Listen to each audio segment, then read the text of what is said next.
تو آج سورہ نساء کی آیت نمبر 38 سے شروع کریں گے. آپ صفحہ نمبر بتا دیجیے.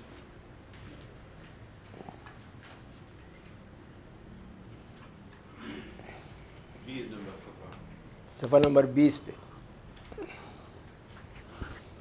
والذین ينفقون اموالهم.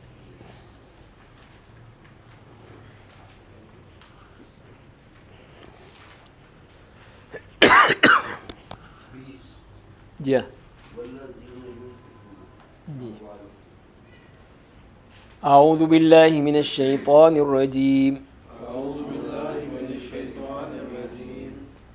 والذین ينفقون اموالهم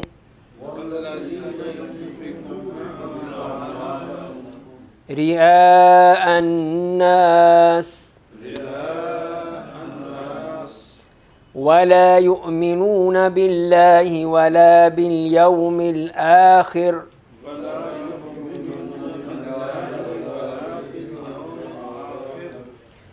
ومن يكن الشيطان له قرينا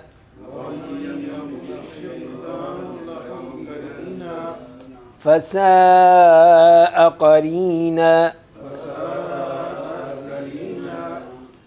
وماذا عليهم لو آمنوا بالله واليوم الآخر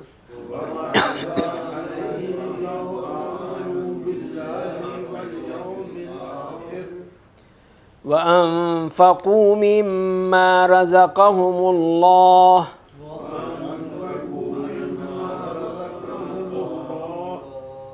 وكان الله بهم عليما إن الله لا يظلم مثقال ذرة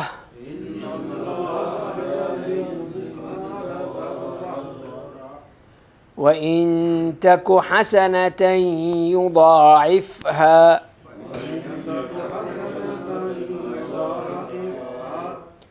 ويؤت من لدنه أجرا عظيما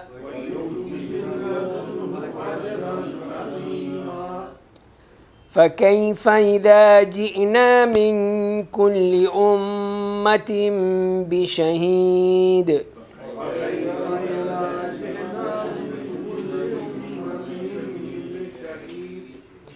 وجئنا بك على هؤلاء شهيدا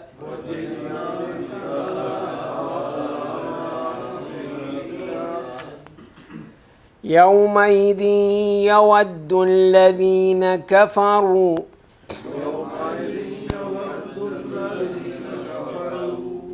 وعصوا الرسول لو تسوى بهم الأرض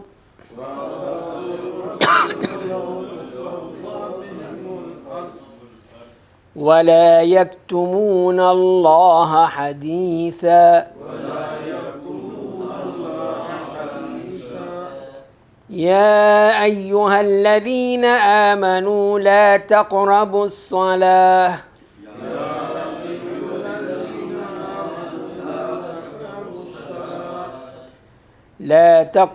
الصلاة وأنتم سكارى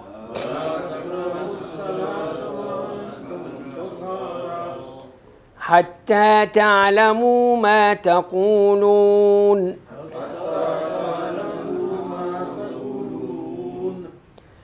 ولا جنبا إلا عابري سبيل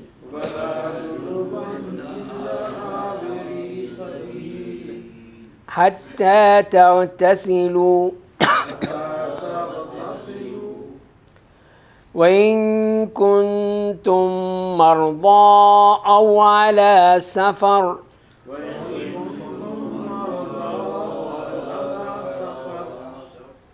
أو جاء أحد منكم من الغائط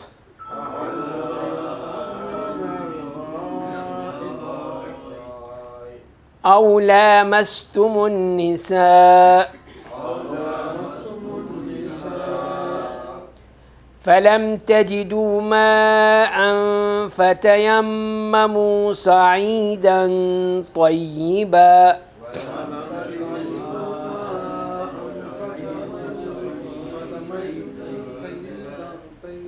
فتيمموا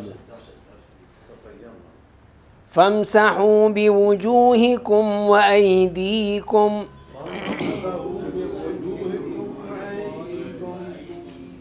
إن الله كان عفوا غفورا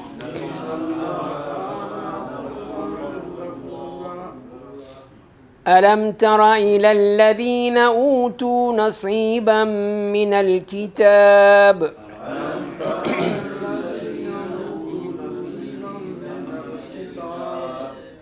يشترون الضلالة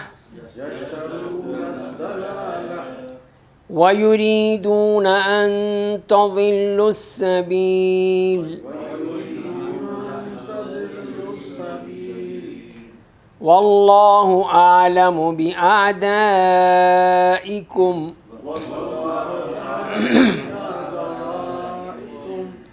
وكفى بالله وليا وكفى بالله نصيرا.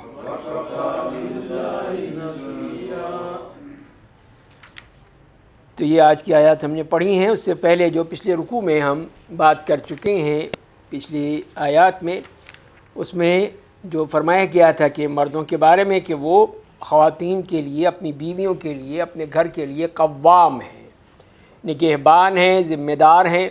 تو ان کو قوام بنایا. اس کی دو سبب بیان کیے گئے کہ جو اللہ تعالیٰ نے ان کو فضیلت دی ہے، ایک مرد کو عورت پہ جو فضیلت دی ہے، اور دوسری بات جو وہ خرچ کرتے ہیں، جو وہ مہر دیتے ہیں، پھر نفقہ سارا ان کے ذمے ہوتا ہے، اس کی وجہ سے ان کو یہ قوام بنایا گیا ہے. تو ایسی خواتین کی تعریف کی گئی جو نیک ہیں، فرما بردار ہیں، غیر حاضری میں حفاظت کرنے والی ہیں جیسے اللہ نے ان کو حکم دیا ہے. اور پھر اس کے بعد ایک قانون بیان کر دیا کہ ایسی خاتون جس کی تم نافرمانی کا تمہیں ڈر ہے اور وہ اس معاملے میں اطاعت پوری طرح نہیں کر رہی ہے، تو اس کو تم نے کیسے ڈیل کرنا ہے، تمہارا کیا طریقہ ہونا چاہیے. تو وہ بتایا کہ پہلے تو اس کو سمجھاؤ، اور نہیں سمجھتی ہے تو اس کو اس کا بیڈ روم الگ کر دو، اس کی خوابگاہ الگ کر دو. تیسری چیز ہے کہ وَاضْرِبُوهُنَّ، ان کو تم مار بھی سکتے ہو، لیکن وہ مار نہیں کہ جس میں ہڈی پسلی ٹوٹ جائے، بس صرف ایک روب ہے، ایک خوف ہے شوہر کا. اور اگر وہ مان جائیں تو پھر تمہیں اور کوئی ضرورت نہیں ہے کہ پھر اس کے پیچھے پڑ جاؤ. تو یہ قانون بیان کیا. اور اس کے بعد پھر مزید جو فرمایا گیا کہ اگر تم اس بات کا ڈر ہے کہ مسئلہ بڑھ جائے گا، یہ 3 سٹیپ بیان کرنے کے بعد پھر ایک چوتھا سٹیپ بھی بیان کیا گیا. یہ نہیں کہا گیا کہ اب نہیں مانتی تو اس کو دفع کر دو، نکال باہر کر دو، طلاق دے دو، نہیں کہا گیا یہ، بلکہ یہ کہا گیا کہ اگر وہ مخالفت بڑھ جائے گی تو ایک جو ہے منصف ان کے گھر والوں میں سے، اس کے گھر والوں، لڑکی والوں میں سے، ایک لڑکے والوں میں سے وہ بیٹھیں، آپس میں سوچ بچار کریں، گفتگو کریں، دونوں کی بات سنیں، اور اگر وہ اصلاح چاہتے ہیں تو اللہ تعالیٰ خود ان کے درمیان یہ اصلاح پیدا کر دے گا. اور اس کے بعد پھر اللہ تعالیٰ نے بیان کیا ایک جامع آیت میں مختلف احکام دے دیے گئے کہ اللہ کی عبادت کرو، اس کے ساتھ شریک مت ٹھہراؤ، اور پھر حسن سلوک کرنا ہے تم نے والدین کے ساتھ، رشتہ داروں کے ساتھ، یتیموں، مسکینوں اور پڑوسیاں، جن کی 3 قسمیں بیان کی گئی. ایک تو وہ پڑوسی ہے جو عام پڑوسی ہے، ایک رشتہ دار پڑوسی ہے، ایک وہ جو ساتھ رہتا ہے، اور ایک وہ جو دن میں ساتھ میں کام کرتا ہے، اور پھر مسافر، اور اسی طرح غلام، لونڈیاں، ان کے ساتھ اچھا سلوک کرو. اور اللہ تعالیٰ جو ہے اس قسم کے تکبر کرنے والے کو پسند نہیں کرتا ہے. اور پھر فرمایا ان لوگوں کے بارے میں بھی کہ جو لوگ بخل کرتے ہیں اور دوسروں کو بخل کا حکم دیتے ہیں، اسے چھپاتے ہیں جو اللہ نے ان کو دیا ہے، تو ان لوگوں کے لیے، ایسے لوگوں کے لیے ان کو کافر کہا، اعتدنا للکافرین عذابا مہینا، ان کے لیے انتہائی ذلت والا عذاب ان کے لیے اللہ نے تیار کر رکھا ہے. تو یہ بخل بہت بڑی بیماری ہے کہ انسان جو ہے وہ نہ اپنے اوپر خرچ کرتا ہے نہ دوسروں پہ خرچ کرتا ہے، بلکہ پیسہ جو ہے وہ جمع کرنا چاہتا ہے۔ اس کے بعد یہ آیت آتی ہے جو آج ہم نے پڑھی ہے، والذین ينفقون اموالهم رئاء الناس۔ ایک تو وہ بخل والی بات بیان کر دی پچھلی آیت میں، اور اس آیت میں جو خرچ کرتے ہیں اپنے اموال لوگوں کو دکھاوے کے لیے، صرف دکھانے کے لیے خرچ کرتے ہیں، اس کے لیے جیسے کہ اب آپ دیکھیں گے الیکشن کا دور شروع ہو رہا ہے، تو پھر اب وہ لوگ جو ہیں وہ پیسے خرچ کریں گے دکھانے کے لیے، صرف دکھانے کے لیے کہ یہ حاتم طائی کی اولاد میں سے ہے تو اس لیے اسی کو ووٹ دینا ہے، تو یہ کہیں کچھ دے گا کہیں کچھ دے گا، یہ سب دکھاوا ہے، سب دکھاوا ہے، سب اشتہار بازی ہیں۔ تو فرمائیں کہ وہ صرف لوگوں کو دکھانے کے لیے خرچ کرتا ہے، اور ایسے لوگ نہ اللہ پر ایمان رکھتے ہیں نہ قیامت کے دن پر ایمان رکھتے ہیں۔ اور جس کا شیطان جس کا دوست بن جائے، ساتھی بن جائے، تو وہ بہت ہی برا ساتھی ہے۔ تو یہاں دیکھیے جو اللہ تعالیٰ نے ایک بات کو بیان کیا کہ جو خرچ کرتے ہیں لیکن دکھاوے کے لیے، ریاکاری کے لیے، بتانے کے لیے، جب تک کہ فوٹوگرافر نہ آ جائیں، پورا میڈیا نہ آ جائے، وہ کچھ نہیں دیں گے کسی کو، کہ جب وہ آ جائے تو چاہے وہ واپس لے لے کہ بس فوٹو بن گیا نا اب دے دو واپس۔ تو لہذا یہ سب ریاکاری ہے، دکھاوا ہے، دھوکہ ہے، فراڈ ہے، کہ وہ لوگوں کو اس طرح بیوقوف بنانے کے لیے وہ دیتے ہیں، اور پھر وہ اپنی نام و نمود، نمائش، ان کے لیے یہ سب کچھ کر دیتے ہیں۔ تو ان کی ریاکاری کی مذمت بھی کی گئی کہ بخل بھی ہے، اور اس کے ساتھ ساتھ پھر یہ اگر ہے تو ریاکاری کی صورت میں، تو یہ بھی بخل ہے ایک طرح سے، اللہ کے لیے تو ہے ہی نہیں، اسی لیے فرمایا کہ نہ اللہ پر ایمان ہے، قیامت کے دن پر ایمان ہے۔ ان کا ایمان تو صرف اسی دکھاوے پر ہے، شہرت پر ہے، اور اس کے ذریعے سے فوائد حاصل کرنے پر ہے، لیکن اللہ کے لیے کچھ نہیں ہے۔ اسی لیے ان کے لیے فرمائیں کہ یہ سب شیطان کے ساتھی ہیں، اور جس کا شیطان دوست ہو تو وہ تو بہت برا دوست ہے، بہت ہی برا ساتھی ہے جو کہ اس قسم کی باتیں کرتا ہے۔ اور اسی لیے حدیث میں بھی آتا ہے کہ نبی کریم صلی اللہ علیہ وسلم نے فرمایا ہے کہ 3 طرح کے لوگوں کا ذکر فرمایا ہے جن کو سب سے پہلے آگ میں جھونکا جائے گا۔ ان میں کون ہے؟ پہلا وہی ہے کہ ریاکار مجاہد، تو اس نے یہی کہا کہ میں نے جہاد کیا، میں نے یہ کیا، میں نے وہ کیا۔ اللہ تعالیٰ فرمائے گا کہ تو نے کچھ نہیں کیا، تو نے صرف ریاکاری کے لیے، دکھاوے کے لیے کہ تو بہت ہی بڑا بہادر ہے، شجاع ہے، تجھے تمغے ملنے چاہیے، اس کے لیے تو نے کیا تھا، میرے لیے کچھ نہیں کیا، لے جاؤ اس کو، جاؤ جہنم میں جھونک دو اس کو۔ اور دوسرا ہے وہ ریاکار عالم، عالم ہے، قاری ہے، جو اس لیے پڑھتا ہے صرف کہ لوگ کہیں گے کیا علامہ ہے، اور کیا ان کی آواز ہے، کیا ان کا وہ، تو ایک پورا ایک وہ ریاکاری اور دکھاوے کا نمونہ بن جاتا ہے۔ تو وہ بھی، اس سے بھی یہی پوچھا جائے گا تو نے کیا کیا؟ میں نے قرآن پڑھا، میں نے یہ کیا، میں نے وہ کیا۔ تو اللہ تعالیٰ فرمائے کہ میرے لیے نہیں کیا، تو نے کسی اور کے لیے کیا تھا، تجھے وہ مل گیا، اب یہاں کچھ نہیں ہے، تو پھینک دو اس کو بھی، جاؤ جہنم میں جھونک دو۔ اور تیسرا شخص جو ہے وہ جو ریاکار سخی ہے، مالدار آدمی ہے، پیسے والا ہے، دولت والا ہے، اس سے بھی اللہ تعالیٰ پوچھیں گے تو نے کیا کیا تھا؟ تو کہا کہ اللہ جو بھی ایسی جگہ تھی وہاں میں نے خرچ کیا، کہیں بھی میں نے دسترخوان لگا دیے، کہیں میں نے یتیموں کو دے دیا، کہیں میں نے بیواؤں کے لیے کھول دیا، کہیں معذوروں کے لیے، کہیں کسی کے لیے، کہیں کسی کے لیے، میں نے جہاں پہ بھی تو نے حکم دیا تھا میں نے وہاں کیا۔ تو فرمایا کہ تو نے میرے لیے نہیں کیا، تو نے دکھاوے کے لیے کیا تھا، کہ یہ بہت بڑا سخی ہے اور لوگوں میں تقسیم کرتا ہے، پیسے دیتا ہے، اس کے لیے کیا تھا، جو تو نے چاہا وہ مل گیا، اب یہاں تیرے لیے کچھ نہیں ہے، لے جاؤ اس کو بھی جہنم میں جھونک دو۔ اس طرح یہ 3 وہ ہیں جن کے بارے میں فرمایا کہ سب سے پہلے جن کو جہنم میں جھونکا جائے گا۔ تو فرمایا کہ یہ ہے اصل چیز۔ تو ان کے لیے فرما دیا کہ جس طرح ریاکاری کے ساتھ ہیں، نہ ان کا اللہ پر ایمان ہے، نہ آخرت پر ایمان ہے، اور وہ شیطان کے دوست ہیں، اور یہی سب سے بری دوستی ہے۔ تو یہ ان کے لیے صاف واضح کر دیا کہ فرمایا کہ وَمَاذَا عَلَيْهِمْ لَوْ آمَنُوا بِاللَّهِ وَالْيَوْمِ الْآخِرِ وَأَنفَقُوا بِمَا رَزَقَهُمُ اللَّهُ وَكَانَ اللَّهُ بِهِمْ عَلِيمًا، اور ان پر کیا آفت آ جاتی اگر وہ اللہ اور یوم آخرت پر ایمان لے آتے، کیا ہو جاتا؟ تو اللہ پہ اور قیامت کے دن پر ایمان لا کر تم کرتے تو کتنا اچھا ہو جاتا، لیکن نہیں، صرف یہی ہے کہ دکھاوے کے لیے کرنا ہے ہم نے۔ جب تک کہ سب لوگوں کو معلوم نہیں ہوگا تو کیا فائدہ؟ اسی لیے ہم نے سب وہ اشتہار دینا ہے، اعلان کرنا ہے، ٹی وی چینلز پہ چلنا چاہیے، اخبارات میں آنا چاہیے، اشتہارات میں آنا چاہیے، آج کل تو سوشل میڈیا پہ آنا چاہیے، تو پتہ چل جائے کہ واقعی یہ بہت ہی بڑا سخی ہے، حاتم طائی کی اولاد میں سے ہے، تو لہذا اس کا احترام کرنا چاہیے لوگوں کو۔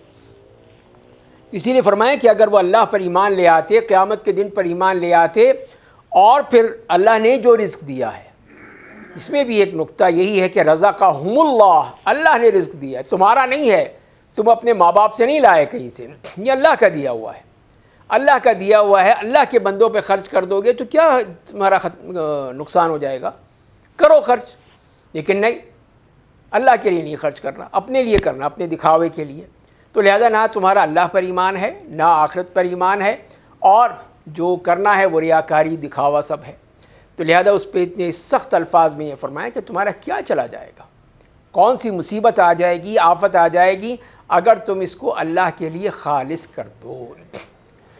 اسی لیے اس کے لیے فرمایا ہے کہ اس کے لیے تو وہ، جیسے کہ اس حدیث میں آتا ہے کہ وہ 7 قسم کے لوگ جن کو قیامت کے دن عرش الہی کا سایہ نصیب ہوگا، ان میں سے ایک وہ ہے کہ ما انفق شمالہ لا تعرف یمینہ، کہ جو اس کے بائیں ہاتھ نے خرچ کیا، دوسری روایت میں آتا ہے یمینہ کہ جو دائیں ہاتھ نے خرچ کیا تو اس کے بائیں ہاتھ کو نہیں پتہ چلتا کہ کیا خرچ کیا تھا۔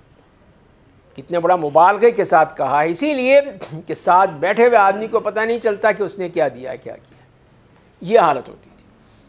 تو یہ چیز ہے کہ یہ ہے اس میں جس میں للہیت ہے، اخلاص ہے، کہ کسی کو کچھ پتہ نہیں چلتا کہ اس نے کس کو دیا ہے، کس کو نہیں دیا، کتنا دیا ہے، کب دیا ہے، اس نے کوئی اعلان نہیں کیا، بلکہ چپکے سے، خاموشی سے، رات کی اندھیرے میں، تاریکی میں جا کے اس نے دے دیا اس مستحق آدمی کو۔ دنیا میں وہ چاہتے ہیں نام و نمود، یہاں پہ وہ فائدے چاہتے ہیں، لیکن یہ نہیں دیکھتے کہ اللہ کے ہاں ان کے لیے کتنا بڑا ثواب اور کتنا بڑا اجر وہاں موجود ہے۔ تو اللہ کا قانون کیا ہے؟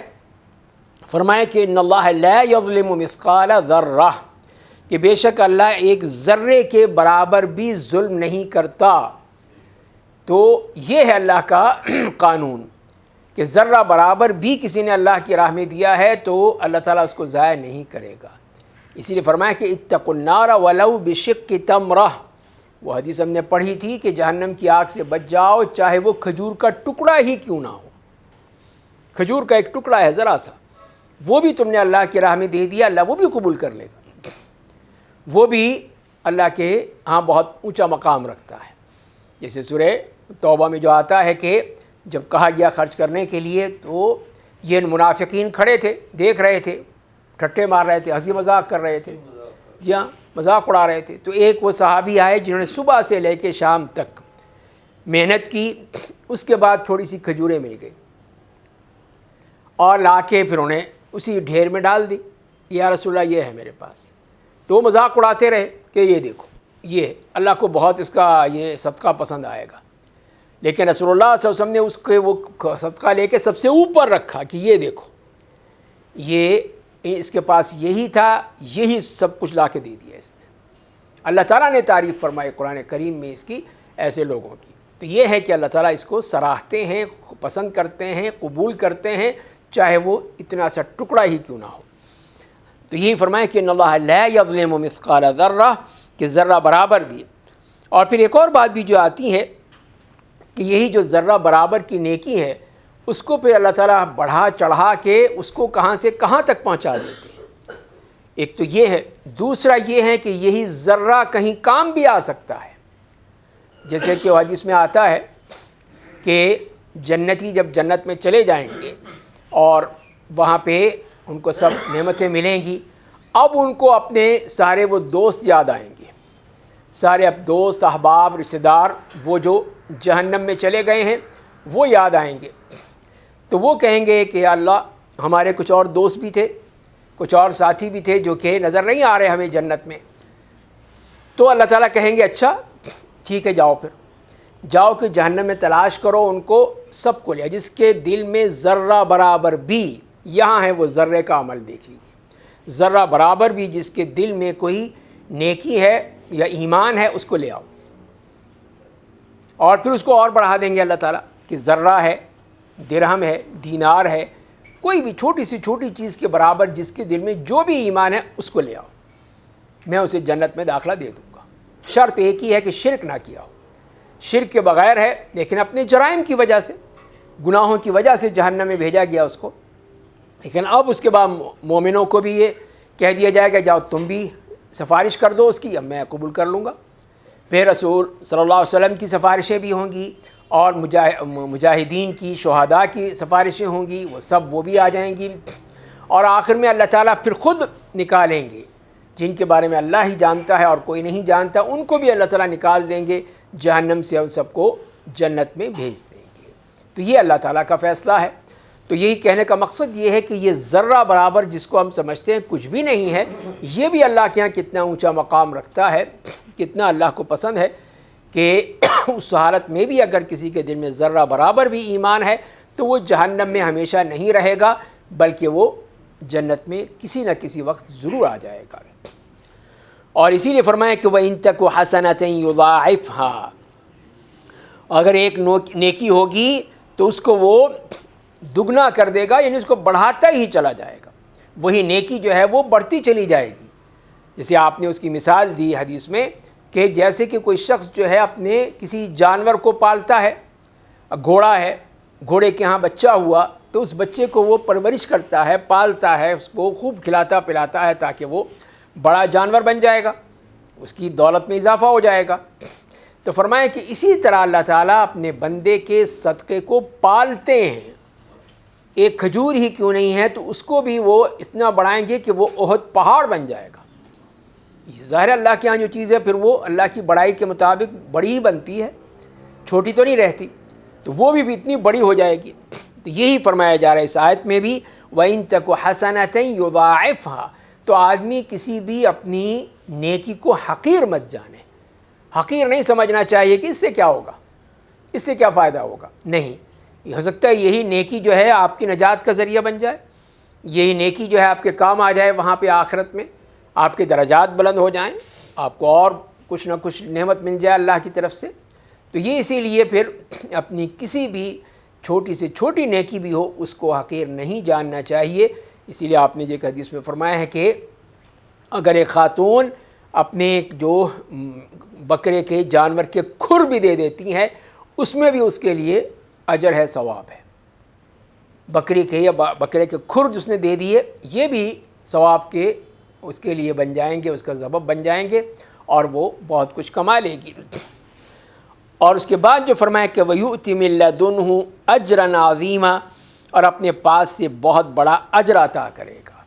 تو یہ ہے اصل چیز، اللہ تعالیٰ یہ دیکھ رہا ہے، اسی لیے فرمایا ہے کہ اللہ تعالیٰ نہ تمہارے اعمال کو دیکھتا ہے، نہ تمہارے شکلوں کو دیکھتا ہے، نہ جسموں کو دیکھتا ہے، تمہارے دلوں کو دیکھتا ہے، تمہارے دل میں کیا ہے، وہاں کیا چیز ہے، وہاں پہ اللہ کے لیے ہے یا شہرت کے لیے ہے، ریاکاری کے لیے، دکھاوے کے لیے ہے، وہ چیز دیکھتا ہے۔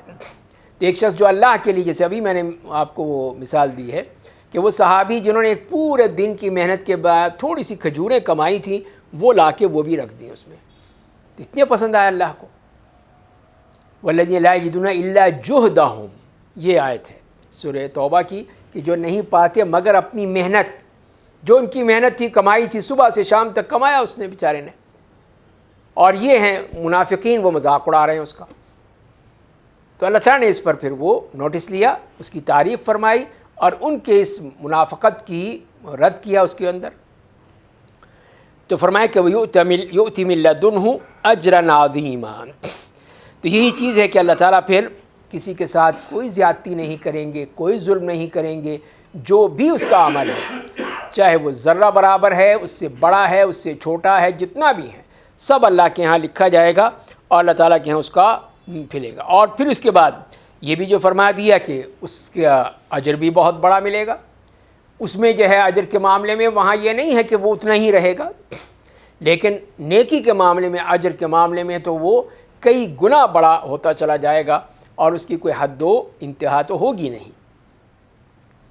فرمائیں کہ فَكَيْفَ إِذَا جِئْنَا مِن كُلِّ أُمَّةٍ بِشَهِيدٍ وَجِئْنَا بِكَ عَلَى هَؤُلَاءِ شَهِيدًا، پھر کیا حال ہوگا جب ہم ہر امت سے ایک گواہ لائیں گے اور آپ کو ان لوگوں پر گواہ لائیں گے۔ تو یہ ہے اللہ تعالیٰ کا وہ گواہی کا معاملہ کہ اس میں جو فرمایا گیا ہے کہ اللہ تعالیٰ نے جو پیغام بھیجا تھا انبیاء کرام رسول کرام کے حوالے سے، تو اس کے اوپر پھر گواہ بھی مقرر کر دیے۔ ایک تو یہ ہے کہ ہر امت میں سے ایک گواہ ہوگا، وہ ان کا نبی بھی ہو سکتا ہے کہ نبی گواہی دے گا، لیکن نبی کا تو اپنا کام ہے، تو اس کے ساتھ ساتھ دوسرے لوگ بھی گواہی دیں گے۔ اب اس میں کون ہے؟ یہ امت ہے، یعنی یہ امت محمدیہ جو ہے یہ گواہی دے گی۔ کن کے بارے میں؟ ان کے بارے میں۔ تو وہی جب وہ کہیں گے کہ تمہارا گواہ کون ہے، تو وہ کہیں گے یہ امت جو ہے گواہ دے گی۔ تو اس سے جب پوچھا جائے گا ان سے کہ تم کیوں گواہی دے رہے ہو، کہا ہم یہ قرآن کی وجہ سے گواہی دے رہے ہیں کہ قرآن میں اللہ نے بیان کر دیا تھا، تمام انبیاء کرام کے واقعات قرآن نے بیان کر دیے تھے، اس لیے ہم اس کی گواہی ہیں کہ اس پہ ہمیں پورا یقین ہے، پورا ایمان ہے کہ یہ قرآن میں جو لکھا ہے وہ کوئی غلط بات نہیں لکھی، کوئی مبالغہ آرائی نہیں ہے، کوئی کہانیاں قصے نہیں ہیں، وہ ایک حقیقت ہے جو کہ ہو کر رہی تھی، تو اس لیے ہم گواہی دیں گے۔ تو لہذا ان کی قوم سے بھی گواہی ہو سکتی ہے، وہ انبیاء کرام بھی گواہی دے سکتے ہیں، اور اسی طرح اس امت کے لوگ بھی گواہی دیں گے کہ یہ واقعی یہ نبی اپنی امت کے پاس آئے تھے۔ اور پھر نبی کریم صلی اللہ علیہ وسلم کا کیا سٹیٹس ہوگا؟ فرمایا کہ وَجِئْنَا بِكَ عَلَىٰ هَٰؤُلَاءِ شَهِيدًا، اور آپ کو ہم لائے ہیں کہ آپ ان کی گواہی دیں گے، یعنی اس امت کی گواہی دیں گے کہ واقعی میں نے ان کو اپنا پیغام پہنچا دیا تھا، انہوں نے قبول کر لیا تھا، اب یہ تیرے پاس ہیں، اب جو تو فیصلہ کرے۔ تو یہ ہے کہ وہ اپنی گواہی وہاں پہ ریکارڈ کرائیں گے۔ اس طرح ہر نبی ہر رسول اپنے اپنی قوم کے بارے میں وہاں پہ گواہی دیں گے، ریکارڈ کریں گے کہ اللہ ہم نے جو کرنا تھا، جو آپ نے کہا تھا وہ ہم نے پہنچا دیا تھا، ہم نے ان کو بتا دیا تھا، وضاحت کر دی تھی، اب ہم چلے آئے تو اس کے بعد اب تیری مرضی۔ کہ حضرت عیسیٰ علیہ السلام کا پڑھ لیجئے، اس میں یہی کہ ان تعذبہم فإنہم عبادک وإن تغفر لہم فإنک انت الغفور الرحیم۔ تو یہ ہے، اگر تو عذاب دیتا ہے تیری مرضی، تیرے بندے ہیں، میں کیا کروں۔ کتنی یعنی ایسی دل سے بات لگتی ہے جا کے کہ اللہ کو کہہ رہے ہیں اگر تو عذاب دے تو تیرے بندے ہیں، اب تیری مرضی، تو عذاب دے نہ دے یہ تیرا معاملہ ہے، اگر تو معاف کر دے تو واقعی تو معاف کرنے والا ہے۔ تو یہ اللہ تعالیٰ کو یہ بات کہہ کے انہوں نے اپنی ساری صفائی بھی پیش کر دی۔ تو یہاں پہ اس طرح اللہ تعالیٰ نے بتا دیا کہ اپنی امت اور پہلی امتوں کی گواہی کا سلسلہ کیا ہوگا۔ اس کے بعد جو فرمائیں کہ یومئذ یود الذین کفروا وعصوا الرسول لو تسوی بہم الارض ولا یکتمون اللہ حدیثا، کہ اس دن وہ لوگ جنہوں نے کفر کیا اور رسول کی نافرمانی کی، وہ چاہیں گے کہ کاش ان پر زمین برابر کر دی جائے اور وہ اللہ سے کوئی بات نہیں چھپائیں گے۔ تو یہ ان لوگوں کے بارے میں فرمایا کہ اس دن یومئذ، اس دن قیامت کے دن، یہی لوگ جن لوگوں نے کفر کیا تھا اور رسول صلی اللہ علیہ وسلم کی نافرمانی کی تھی، ان کی یہ دو تمنائیں ہیں، دو حسرتیں ہیں جو وہاں پر ان کے سامنے آ جائیں گی۔ ایک تو یہ ہے کہ کاش زمین برابر کر دی جاتی، اس کو بلڈوز کر دیا جاتا، وہاں پہ کوئی قبر نہ ہوتی، کوئی کچھ نہیں ہوتا، سب کچھ، اور ہم وہیں مر کھپ جاتے، ختم ہو جاتے، ہم دوبارہ نہ اٹھتے۔ یہ مقصد ہے ان کا کہ زمین جب برابر کر دی جائے گی تو مطلب ہے قبر ہی ختم ہو گئی۔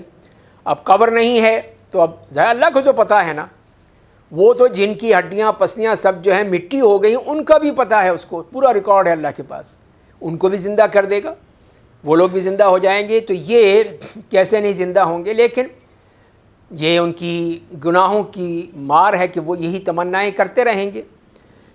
اور دوسری بات ہے کہ وَلَا يَكْتُمُونَ اللَّهَ حَدِيثًا، اور کوئی چیز اللہ سے چھپا نہیں سکیں گے، کوئی چیز، کوئی بھی گناہ، کوئی بھی اپنے کرتوت چھپا نہیں سکیں گے۔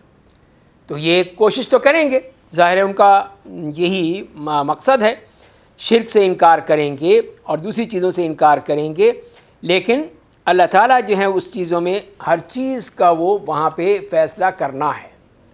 تو اس کے لیے اللہ تعالیٰ کا اپنا جو ایک سسٹم ہے، انٹروگیشن کا سسٹم ہے کہ کس طرح وہ تحقیق کی جاتی ہے، کس طرح ہے کہ اس کے اپنے جسم کے اعضاء بولیں گے، وہ بتائیں گے کہ یہ کیا کرتا تھا. ایک تو یہ ہے کہ وَلَا يَكْتُمُونَ اللَّهَ حدیثہ میں کہ وہ کوئی چیز چھپا نہیں سکتے، اس کے خود جسم کے اعضاء بولیں گے کہ یہ شخص کیا کچھ کرتا تھا، کیا اس کی حرکتیں تھیں، کہاں جاتا تھا. اس کی آنکھ بھی بتائے گی، ناک بھی بتائے گی، کان بھی بتائیں گے، ہاتھ بھی بتائیں گے، پاؤں بھی بتائیں گے. اس طرح پورا جسم حتیٰ کہ جو جلد ہے، کھال، وہ بھی بتائے گی.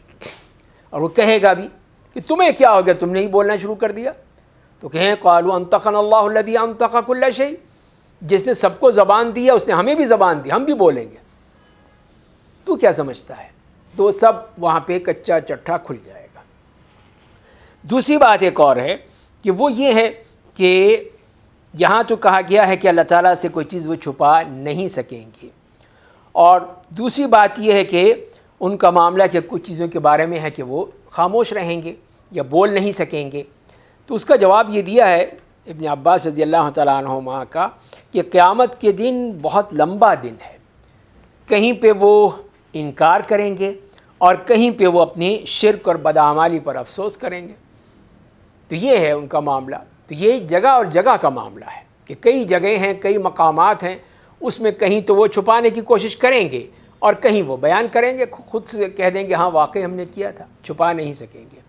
اور اگر چھپانے کی کوشش کریں گے تو اللہ کا جو سسٹم ہے اس کی تحقیق کا وہ بتا دیا ہے کہ اس کے ہاتھ پاؤں سے ہم سب کچھ اگلوا لیں گے. اس کو بتانے کے لیے اللہ کو تو معلوم ہے، اللہ کی کہ یہاں ساری رپورٹیں موجود ہیں، فرشتے ساری رپورٹیں بھیجتے رہے تو وہ سب محفوظ ہیں، سب اس کے سامنے آ جائیں. اقرا کتابک، پڑھ لے تو، اب دیکھ لے اپنا صحیفہ اعمال، خود ہی سمجھ لے کہ تو کیا تھا. تو لہذا چھپنے کی جو بات ہے ہی نہیں. تو وہ چیز جو ہے واضح کر دی گئی. اور اس طرح ان لوگوں کو بتا دیا گیا جو کہ اپنے مال کو چھپاتے ہیں اور بخل کرتے ہیں، ان کے بارے میں بھی، اور جو لوگ اس طرح ریاکاری دکھاوا کرتے ہیں ان کے بارے میں بھی، سب کے بارے میں اللہ تعالیٰ نے بتا دیا کہ ان کا معاملہ جو ہے وہ کس طرح ہوگا، کیسے ہوگا. اللہ تعالیٰ کے ہاں کوئی چیز چھپی نہیں رہے گی. اب اس کے بعد کچھ احکام بیان کیے گئے ہیں یہاں پر.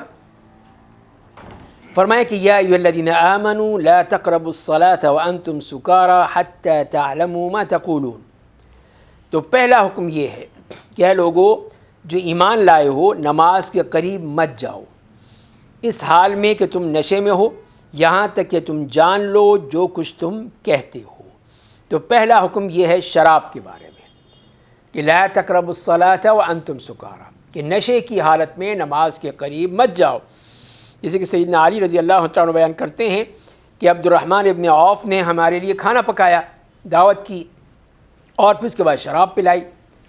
شراب ظاہر ان کی گھٹی میں پڑی ہوئی تھی، وہ پیتے تھے. تو وہ ہمیں مدہوش کر دیا. اتنے میں نماز کا وقت آ گیا تو انہوں نے مجھے امام کے طور پہ آگے کھڑا کر دیا. تو میں نے جب پڑھا کہ قل یا ایھا الکافرون لا اعبد ما تعبدون ونحن نعبد ما تعبدون، یہ میں نے پڑھ ڈالا. تو کہتے ہیں کہ ظاہر ہے کہ آیت کے معنی بدل گئے، ایک دم کچھ سے کچھ ہو گئے. تو اس وقت اللہ تعالیٰ نے یہ آیت نازل فرمائی کہ لا تقربوا الصلاۃ وانتم سکارى حتى تعلموا ما تقولون. یہ ہے اصل چیز جو سمجھنے والی ہے. تو لہذا پہلی بات تو یہ ہے یہاں پر کہ شراب بتدریج جو تھی وہ اس کو حرام کیا گیا. پہلے صرف یہی فرمایا ہے کہ یسألونک عن الخمر والمیسر قل فیہما اثم کبیر ومنافع للناس، صرف ایک نفرت بتانے کے لیے کہ اس میں گناہ ہے. فیہما اثم کبیر، ان دونوں چیزوں میں بہت بڑا گناہ ہے، تو لہذا بچنے کی کوشش کرو، منع نہیں کیا گیا. دوسرے مرحلے میں یہ آیت آئی کہ ایمان والو نماز کے قریب مت جاؤ نشے کی حالت میں. تو یہ اب نماز سے استثناء کر دی کہ نماز کے وقت اگر ہے تو اس سے شراب پینے کی ضرورت نہیں، اس سے پہلے بعد میں پی لینا، لیکن نماز کے وقت میں نہیں ہے. اس لیے کہ نماز میں کیا چاہیے، حتی تعلموا ما تقولون. ہمیں تو پتہ ہی نہیں چلتا ہمیں کیا پڑھا ہے، کچھ ہی نہیں پتہ. اگر وہ سن بھی رہے ہیں تو پتہ نہیں اس کا مفہوم کیا ہے. دماغ کہیں اور ہی ہوتا ہے. یہ بھی ہے، صحیح کہا آپ نے. کہ دماغ وہ سفر کر رہا ہوتا ہے. نہیں آتے اس لیے دماغ کہیں چل رہا ہوتا ہے. ایک دوسری بات ہے نا، جب یہ کہہ دیا گیا کہ تمہیں بولنے کی ضرورت نہیں ہے، تم چپ کھڑے رہو بس. وہ سنو، غور سے سنو. نہیں، وہ تو کہہ رہے ہیں کہ نہیں چپ رہو، وہ تو یہی کہتے ہیں نا کہ نہیں سورہ فاتحہ بھی نہیں پڑھنی. لیکن غور سے سننے کا تو ہے. وہ تو ہے، وہ تو کہا گیا، لیکن پڑھنے کا تو کچھ بھی نہیں. جب پڑھنا ہی نہیں ہے تو پھر آدمی کا دماغ کہیں سے کہیں پہنچ گیا، جی وہ کہیں اور چلا جاتا ہے. تو لہذا یہ آیت پھر اس لحاظ سے ہوئی. تیسری آیت جو آئی وہ ہے سورہ مائدہ میں کہ انما الخمر والمیسر والانصاب والازلام رجس من عمل الشیطان فاجتنبوہ، کہ وہاں صاف کہہ دیا گیا یہ شراب، جوا، پانسے، یہ تمام چیزیں جو ہیں سب یہ نجس ہیں، ناپاک ہیں، شیطانی عمل ہیں، تو لہذا ان سے بچ جاؤ. ایک آخری فائنل وہ ڈیسیجن آ گیا اللہ کی طرف سے کہ اب اس کی خلاف ورزی نہیں کرنی ہے. تو یہ ہے بتدریج اللہ کی حکمت اسی میں تھی کہ اس طرح ان احکام کو، اس لیے کہ ایک دم کسی چیز کو کرنا، پھر اس کو امپلیمنٹ کرنا بھی مشکل اور لوگوں کا قبول کرنا بھی مشکل ہو جاتا ہے. اب مثال کے طور پر ہم یہ کہہ دیں کہ کوئی شخص بھی آئندہ اپنے گھر میں کوئی ملازم نہیں رکھے گا، نہ کوئی ڈرائیور ہوگا، نہ کوئی کک ہوگا، نہ کوئی ملازم، نہ کوئی سیکیورٹی، نہ دربان، کوئی نہیں ہوگا. یہ سب غلامی کی نشانیاں ہیں، لہذا ختم آج سے. تو بتائیے کون قبول کرے گا اس کو؟ کوئی نہیں قبول کرے گا. اب کتنے ہی گھر ہیں جہاں پہ یہ چیزیں لازمی ہیں، ضروری ہیں کہ ان کو ڈرائیور بھی چاہیے، ہر شخص نہیں کر سکتا. جہاں پہ کہیں وہ اور ہیں تو وہ چیزیں ہیں، ضروری ہیں، لازمی، اس کے بغیر جو ہے وہ کسی قسم کا کچھ ہوتا ہی نہیں ہے. تو یہاں پر بھی یہی معاملہ تھا کہ شراب ان کی گھٹی میں پڑی ہوئی تھی. تو بہرحال یہ چیز جو ہے پہلا حکم ہمیں دیا گیا شراب کے بارے میں. فرمایا دوسری بات وَلَا جُنُبًا إِلَّا عَابِرِي سَبِيلٍ حَتَّى تَغْتَسِلُوا، اور فرمائیں کہ نہ اس حال میں کہ جنوبی ہو مگر راستہ عبور کرنے والے یہاں تک کہ غسل کر لو. تو یہاں پر بھی اس سے مراد یہ ہے کہ وہ پھر جو نماز کی جگہ ہے اس سے بھی لا تقربوا الصلاۃ جو کہا گیا ہے، اس سے مراد یہی ہے کہ وہ نماز کی جگہیں، نماز کی جگہوں کے قریب بھی مت جاؤ. اس سے یہ مفہوم بھی پھر واضح ہو جاتا ہے کہ وہاں جو شروع میں فرمایا گیا کہ لا تقربوا الصلاۃ، اس سے مراد صرف نماز ہی نہیں، نماز کی جگہ مراد ہے. وہ مسجد، وہ مصلی، وہ جگہ، وہ مراد ہے کہ اس کے قریب بھی مت جاؤ لیکن تم شراب کی حالت میں ہو. اور اسی طرح پھر یہ ہے کہ اب ایک جنوبی ہے، غسل نہیں کیا، ناپاکی کی حالت میں ہے، اب راستہ ہے مسجد میں سے، جیسے پہلے تھا اس وقت مدینہ میں مسجد نبوی میں لوگوں نے دروازے کھول رکھے تھے. جتنے بھی آس پاس کے گھر تھے انہوں نے اپنا ایک دروازہ مسجد میں کھول رکھا تھا کہ جب بھی ضرورت ہو فوراً مسجد میں آ جائیں گے. اب کئی دفعہ ہوتا تھا کہ جنوبی حالت ہوتی تھی، اب اس وقت ظاہر ہے کہ مسجد میں آنا منع ہے کہ نہ آئیں، نہ نماز پڑھ سکتے ہیں نہ اور کوئی کام کر سکتے ہیں، تو وہ کیوں آ رہے ہیں اس میں؟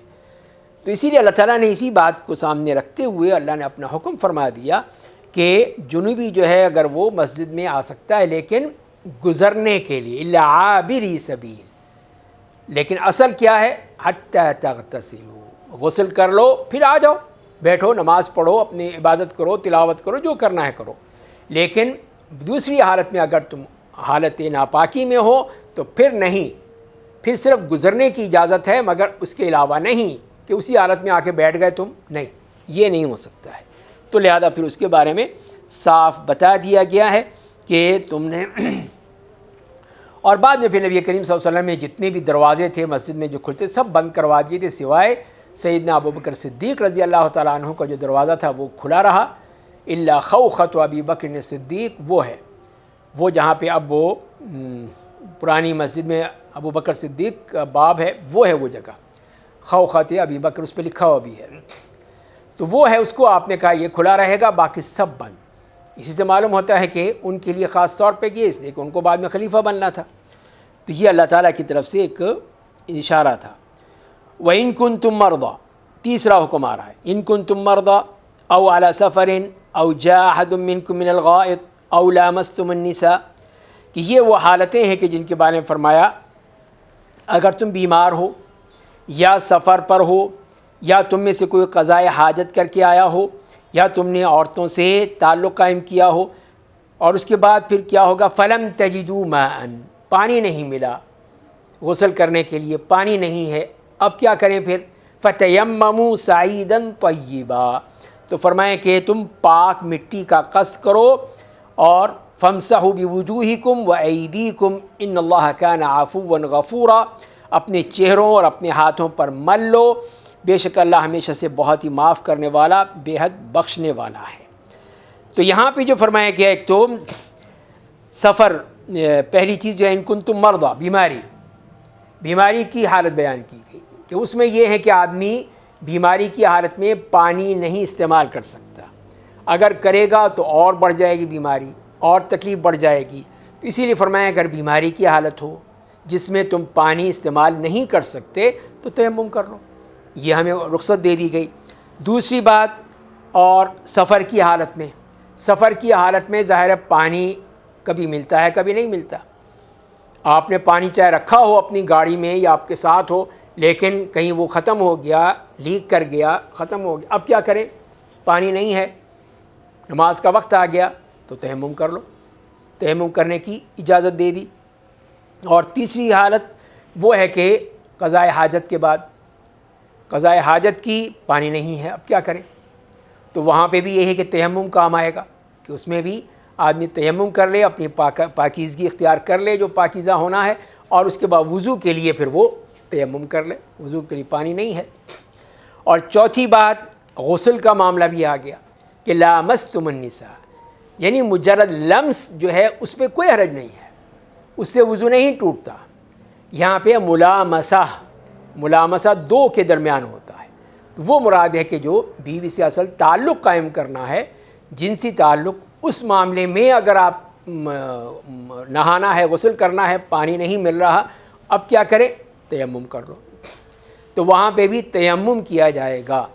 تو یہ چاروں حالتیں اللہ تعالیٰ نے بیان کر دیں تاکہ اس سے معلوم ہو جائے کہ تمہیں کتنی آسانی کر دی تمہارے رب نے تمہارے لیے، کہ کوئی مشکل ہی نہیں ہے۔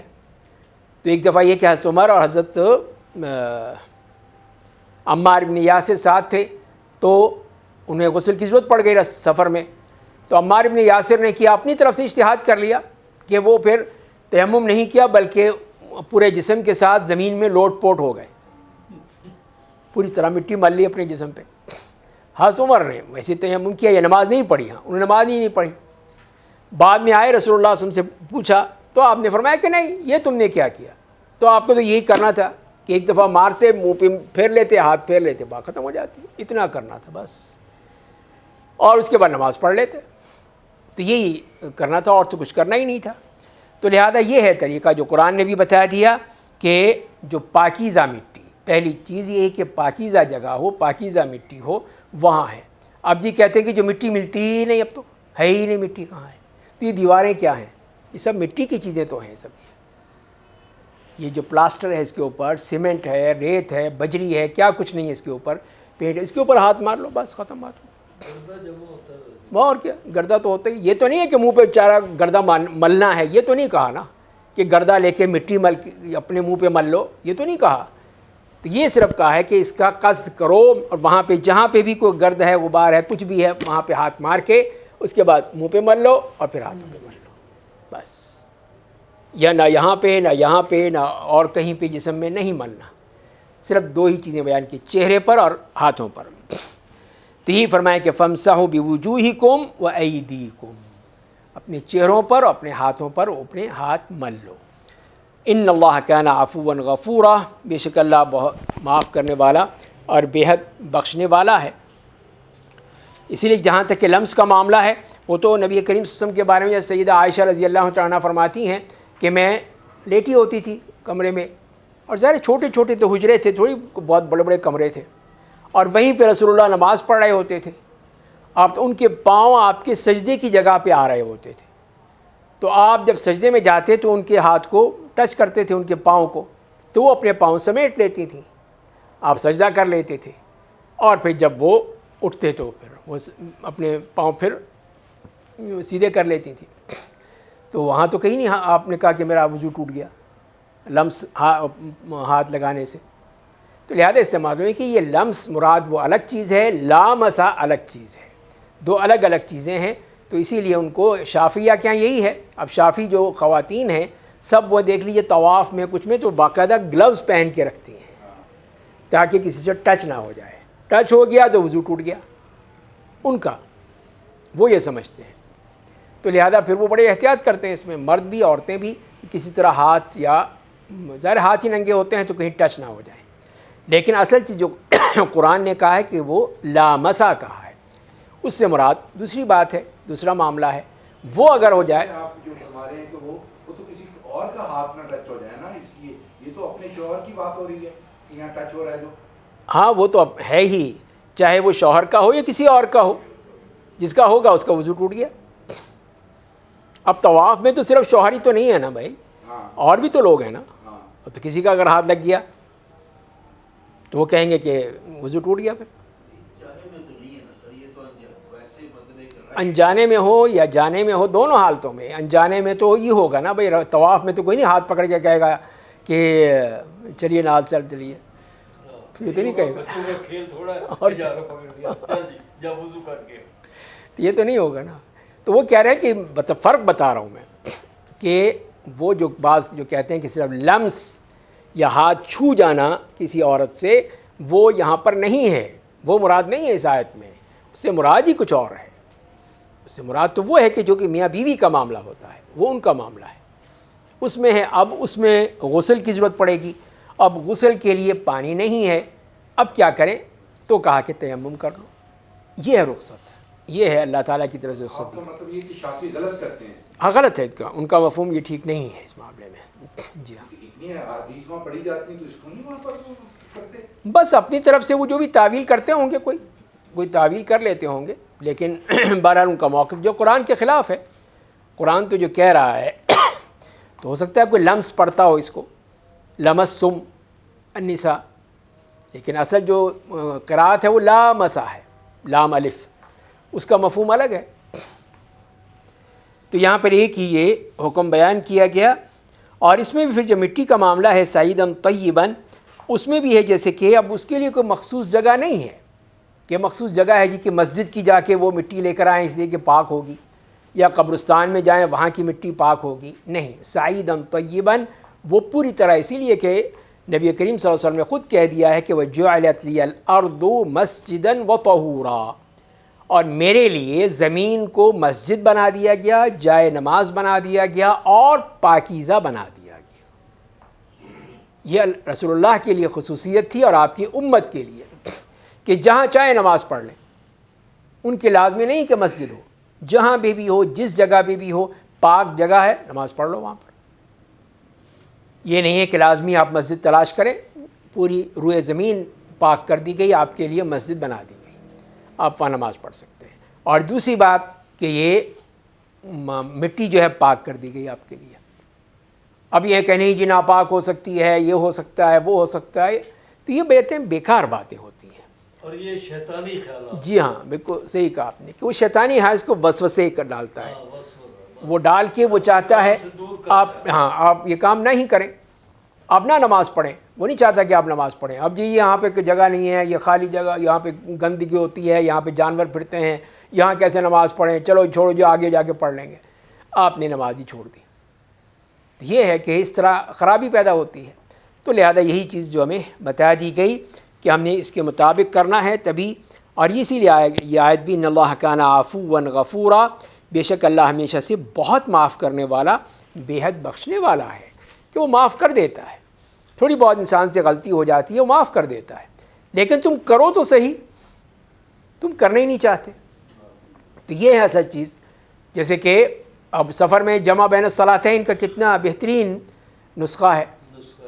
جی ہاں، نہیں مانتے، نماز ضائع ہو جائے گی. آپ ایک جگہ ہم رکے کی سفر میں، ہم نے کہا کہ یہ ظہر کی نماز ہے، عصر بھی پڑھ لیتے ہیں. بعد لوگ نہیں یہ نہیں پڑھ سکتے، یہ ہو جائے گا، وہ ہو جائے گا، یہ وہ اڑ گئے، وقت پہ ہوتی ہیں. بعد میں وہ عصر جو ہے انہیں مغرب کے ساتھ جا کے پڑھنی پڑی، اس لیے کہ گاڑی اپنی تو نہیں ہے نا، وہ تو نہیں رکے گا اب آپ کے لیے، وہ تو جا رہی ہے. اب وہاں سے پڑھ لیں تو کتنا آسان ہے. تو یہ ہے، میں ترکیہ گیا، ہمارے ساتھ تھے وہ جوڈیشل اکیڈمی کے ایک صاحب تھے، کوئی جج پرانے، تو میں نے کہا ایک جگہ کہ ہم سفر میں ہیں تو ہم پڑھ لیتے ہیں ظہر کے اثر، بعد میں اپنی میٹنگز وغیرہ ہیں، دوسرے کام میں وقت ملے گا نہیں ملے گا. تو وہ غصے میں آ گئے، کیا آپ ہمارا عقیدہ بدل رہے ہیں اور یہ کر رہے ہیں اور وہ کر رہے ہیں. میں نے کہا نہیں، میں عقیدہ نہیں بدل رہا، میں آپ کو بات بتا رہا ہوں جو کہ اللہ نے کہہ دی ہے، اللہ کے رسول نے کہہ دی ہے اور انہوں نے خود کی ہے. اچھا، میں کہا جی ہاں. میں کہا آئیے ہم ظہر کے ساتھ 2 رکعت ظہر پڑھیں گے، 2 رکعت عصر پڑھ لیں گے، بات ہی ختم ہو گئی. وہ اتنی اچھی لگی کہ ہم سے پہلے وہ کہتے تھے کہ جی نماز پڑھ لیں رہے. میں کہاں پڑھ لو، آ جاؤ. تو یہ دیکھیے کتنی آسانی ہے. سفر میں تو میں دیکھا اتنی آسانی ہوتی ہے، اتنی آسانی اس سے کہ آدمی بالکل یعنی وہ ہو جاتا ہے، کسی کو سکون آ جاتا ہے. جی ہاں، ذہنی سکون آ جاتا ہے. جی ہاں، کیونکہ پریشانی نہیں رہتی، کوئی اس پہ پریشر نہیں ہوتا آپ کے ذہن پہ کہ وہ ہو نماز پڑھنی ہے، ابھی یہ کرنا ہے، وہ آپ پڑھ چکے ہیں. ظاہر ہے کہ سفر میں حالات مختلف ہیں، آپ کے جو گھر میں ہوں گے یا آپ کے اپنے شہر میں ہوں گے وہ مختلف ہیں اس سے. تو دیکھیے کتنی بڑی آسانیاں ہیں جو اللہ تعالیٰ نے ہمیں دے دی ہیں. اس کے بعد یہ 2 آیتیں ہیں، یہ پڑھ کے ختم کرتے ہیں. فرمایا کہ الم تر الذین اوتوا نصیبا من الکتاب یشترون الضلالۃ ویریدون ان تضلوا السبیل. فرمایا کیا آپ نے ان لوگوں کو نہیں دیکھا جنہیں کتاب کا ایک حصہ دیا گیا، وہ گمراہی کو خریدتے ہیں اور چاہتے ہیں کہ تم راستے سے بھٹک جاؤ. یہ فرمایا کہ وہ لوگ جن کو اللہ تعالیٰ نے کتاب میں سے کچھ حصہ دیا تھا، یعنی اس سے مرادی پھر وہی اہل کتاب ہیں، مشرکین ہیں، کہ ان کو سب کچھ بتا دیا اللہ تعالیٰ نے، سب کچھ دے دیا گیا، لیکن پھر بھی یشترون الضلالہ، وہ جا کے گمراہی خریدتے ہیں، گمراہی کے پیچھے پڑے رہتے ہیں، وہ اچھائی کی طرف نہیں جاتے ہیں. اور یہ بھی چاہتے ہیں کیا کہ وہ یریدون ان تضلوا السبیل، کہ تم بھی جو ہے وہ راہ حق سے بھٹک جاؤ، تم بھی دور چلے جاؤ، تم بھی اس کے پیچھے مت چلو. یہ ہے آج کل، یہ معاملہ یہی ہے کہ کوئی نیکی بھی کر رہا ہوتا ہے تو نہیں چاہتے کہ وہ نیک کام کرے، اس کو بھی وہ بھٹکانا چاہتے ہیں، ورگلانا چاہتے ہیں، بہکانا چاہتے ہیں، نہیں اس پہ چھوڑ اس کو کرنے دیتے. واللہ اعلم باعدائکم وکفی باللہ ولیا وکفی باللہ نصیرا. اور اللہ تمہارے دشمنوں کو زیادہ جاننے والا ہے اور اللہ کافی دوست ہے، اللہ کافی مددگار ہے. تو یہاں جو فرمایا گیا کہ وہ اللہ تعالیٰ تمام دشمنوں کو وہ جانتا ہے.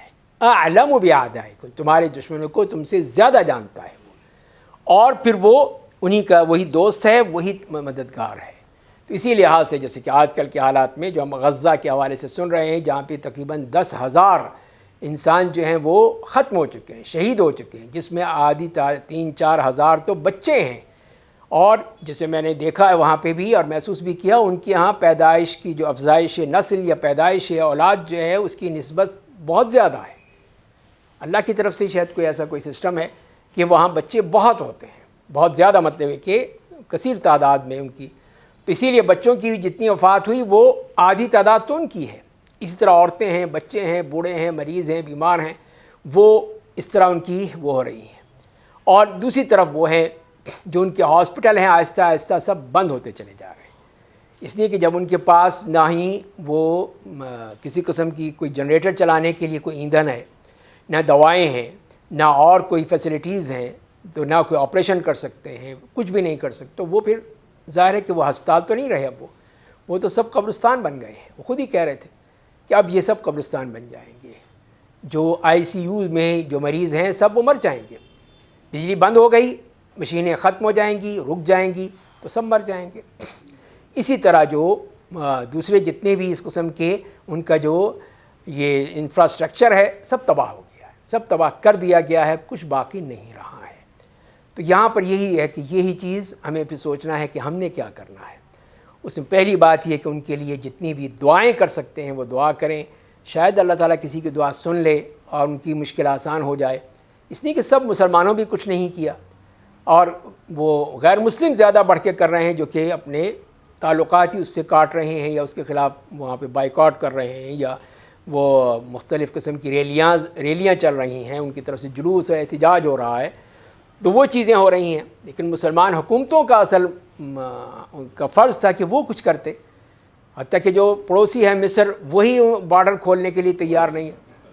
تو یہ دیکھیں نا کتنی بڑی ظلم ہے، کتنی بڑی زیادتی ہے کہ اس طرح ایک جگہ محصور کر کے ان کو مارا ہی جا رہا ہے، ختم ہی کیا جا رہا ہے، اور خاص طور پہ ہاسپٹلز پہ، اس لیے کہ انہیں یہی ہے کہ ہاسپٹلز کے نیچے جو ہیں وہ ساری ان کی ٹنلز ہیں، ان کا پورا جتنا بھی وہ آپریشن ہو رہا ہے حماس کا وہ سب وہاں سے ہو رہا ہے، تو لہذا اس کو ختم کرنا ہے۔ تو اس پہ وہ امریکہ بھی اور یہودی بھی سب اس پہ متفق ہیں کہ ان کو ختم کر دو، اس کے نیچے جو ہیں وہ یہ حماس ہیں، ان کو ہم ختم کریں گے، اس سے پہلے جنگ ختم نہیں ہوگی، یہ صاف کہہ دیا انہوں نے۔ بالا سے دعائی کر سکتے ہیں اور ان کی چیزوں کا بائیکاٹ کرنا چاہیے ان کو ختم، تاکہ ان کو ہماری طرف سے کوئی مدد نہ ملے۔ تیسرا پھر یہی ہے کہ اپنی آواز بلند کریں، پہنچائیں جہاں تک بھی ہو سکتا ہے، اور باقی حکومتوں کا فرض ہے کہ جہاں پہ بھی ان کو موقع ملتا ہے وہ کریں، اور اس سے اللہ کے ہاں سرخرو ہوں گے، ورنہ اللہ تعالیٰ یہی پوچھے گا کہ تم نے کیا کیا تھا، وہاں لوگ مر رہے تھے اور بچہ مر رہا تھا، تو تم نے کیا کیا تھا۔ تو یہ ہے کہ ہمیں اس کا جواب دینا ہوگا۔ اللہ تعالیٰ ہمیں سمجھنے اور عمل کرنے کی توفیق عطا فرمائے۔